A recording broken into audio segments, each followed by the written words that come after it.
So today we're reviewing Hacksaw Ridge.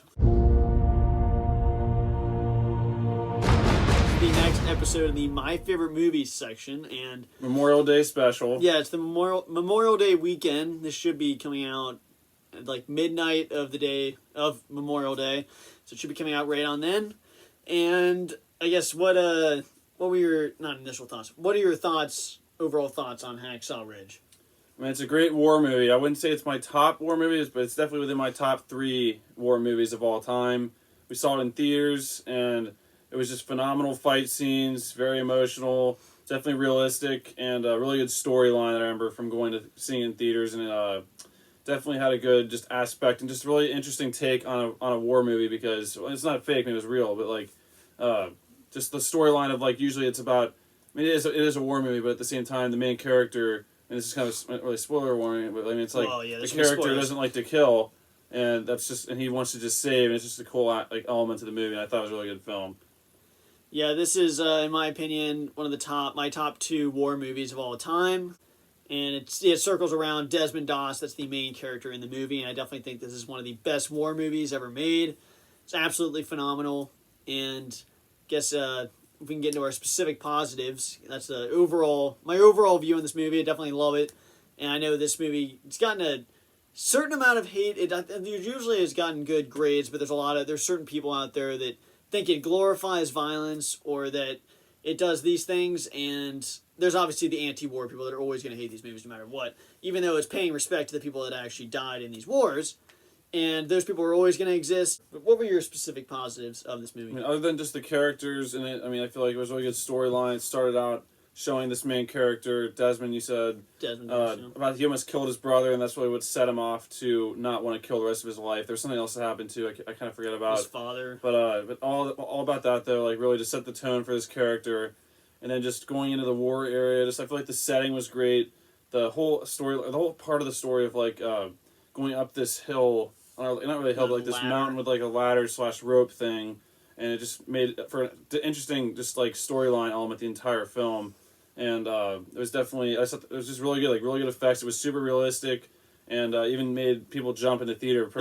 One of Kenny's friends was next to me, and we both just like there's a scene. I don't know if we jumped, and then I looked at him. We both just made eye contact. I don't know if it was after that scene or another scene. There was just one moment where like we both just looked at each other like, what the F just happened? But there was the whole theater jumped to that one scene. Yeah, that was like a night scene where like he's like sleeping and he wakes up and there's a bunch of the enemy are like pointing guns at him, and then he wakes up and it wasn't even going on. But it just shows how scary that what was the bunker that he was like sitting in, and just how like someone has to be watching. But if the person watching gets killed, then no one's watching. So once again, it sets the tone really well.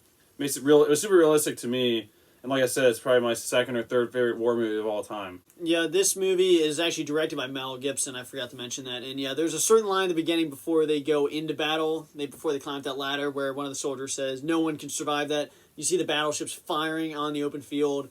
Everything's getting exploded. And they're like, nobody can survive that. But then one soldier says they can. I think that is just a crazy line. And that opening, the main scene of them going into battle is mainly what I'm going to talk about in this, since it's Memorial Day.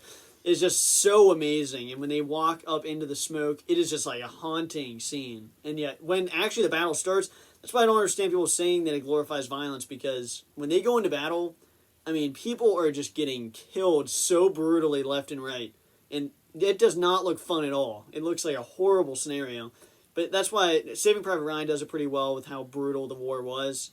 But there's certain scenes that are just so crazy, and it just makes it. So, I mean, it makes you obviously respect, in this kind of time, with what we're going through, how much worse that is than anything we've gone through. And it is just, it is very brutally realistic and just so crazy. And the main scene where they charge first is crazy. And then obviously the main story about this character not firing a weapon is what makes it great. But I guess there's other stuff not even in the main battle that in this movie. Like the training camp, there's some funny scenes there. I feel like the characters, once again, like this, that's one thing I'm starting to remember more now.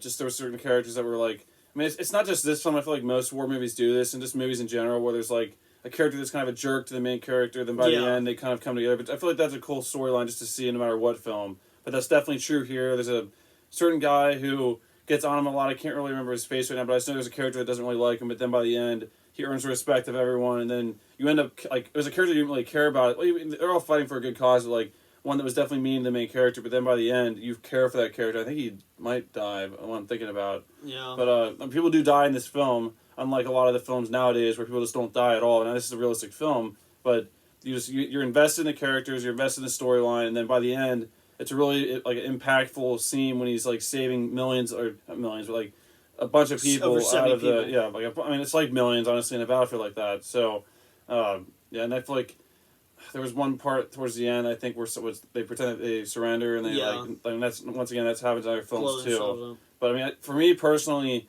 like this is probably like second or third in other war movies. I want to say war movies, it's like army movies. Like Saving Private Ryan's probably my number one. 12 Strong's probably up there. I thought that was a really good one to me.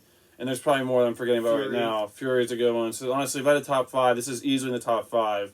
But yeah, that's really. I'm trying to think if there's anything else I'm forgetting. But yeah, the training stuff in the beginning was definitely good. There's some funny lines there. I feel like someone runs out like not wearing clothes. Do I remember that right? Or is that a different movie? I think so. I know or at least his underwear or something. Yeah, I know that one character you mentioned. Yeah, there's people that are getting on Desmond Doss because he doesn't want to fire a weapon, doesn't want to learn how to fire a gun. And he's just the medic, and yeah, he ends up saving a bunch of those guys in that battlefield. Yeah, he saves that one, yeah. Yeah, and that's definitely an inspirational scene for sure. He's carrying people through the battlefield. But, yeah, there are certain scenes. There's a couple scenes that, I mean, the battle scene scares the crap out of you because it's totally quiet. And then when the bullets start firing, you don't know who's going to die. So it just scares the crap out of you. And then the scene in particular where they look up out of the hole in the ground. I remember the whole theater jumped for that scene. Because you don't know who's going to survive, and especially for this, it's a true story, so I'm even more on edge. These are real people and real soldiers, so I want them to survive, obviously. And yeah, it's definitely a really good movie. This is just one of the most brutally realistic movies I've seen. I still think Saving Private Ryan might be a little more. They're both really brutal, but that's right up here with this movie. I was never bored. No, not at all. And I mean, I remember I was like sweating in the theater watching this. I was like, it was hard to watch most of the war scenes. This movie is hard to watch, and it's just really eerie in certain parts, and it really depicts it well. This is definitely one of my favorite movies, top 2 favorite war movies of all time, and easily a 10 out of 10 for us. Yeah, easily a 10 out of 10. It's definitely a great Memorial Day movie review that I was hoping to bring to you guys, and definitely a happy Memorial Day. Yep, let us know down in the comments what you guys thought of this movie if you've seen it. And if you haven't seen it, you definitely should check it out. It's probably rated R, but especially for on a day like Memorial Day, it's probably on demand maybe, or you could probably find it at whatever stores are open. It's probably you can get it for. I would definitely say get it on Blu-ray. It's definitely a really good film, and obviously if you're above 18, you should definitely check it out. If you're below, then probably can't see it. Yeah, if you're above, you should definitely look up the main battle scenes on YouTube. I'm sure you're probably you can do that too. You just look it online. That's true, but I'm not sure what streaming service is on it because I'm sure it could be on Netflix or Hulu or one of those. On TV, they'll cut it to crap. Yeah, so that's why you can watch it on TV, but I'd say get the whole thing just to get the full experience. I just wanted to say thanks for watching our movie review. Thanks for watching our movie review of Hacksaw Ridge, and it's definitely one of our favorite movies. It's in our top. It's 10 out of 10. Every movie in this series is 10 out of 10. Yeah, that's implied. So, and because we just did a live action film, be prepared for another animated film next week, which don't know what's gonna be it. We will definitely see you guys. Thanks for watching, guys, and we'll see you guys in the next video. Bye, guys.